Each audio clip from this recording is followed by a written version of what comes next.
So another example of developing a logarithmic function based on some real-world data. This is a table of the amount of caffeine in someone's bloodstream after consuming 200 milligrams versus the amount of time that's gone by. So the first thing we need to do is to determine the logarithmic regression function. Go into the graphing calculator,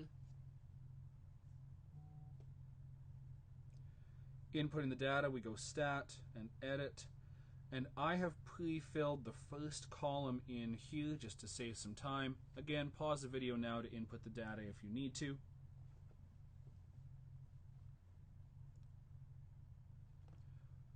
I made a choice to only input the first column just to save some time. It would work exactly the same to input all of the data. It would just take a little bit longer. Getting out of this second mode, going back to the stat menu and to calculate, we want a natural log regression, option 0 for me. Enter to calculate it.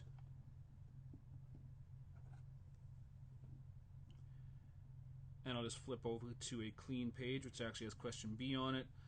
The equation for A would be y equals 32.67 minus 5.99 natural log of x.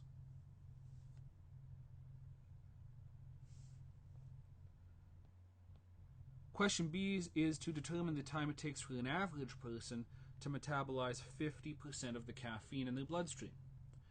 Well, we don't need to plug in 50 for x because the x values were here, the amount of caffeine in the bloodstream.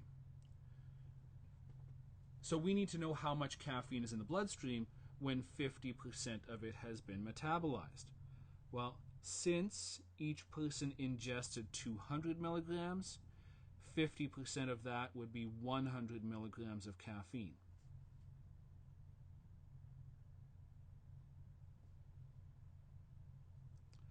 Substituting that in for x,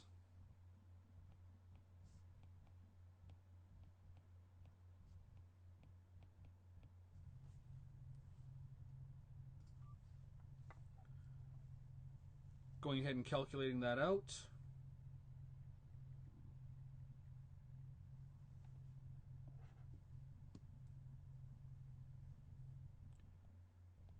we get 5.09 hours.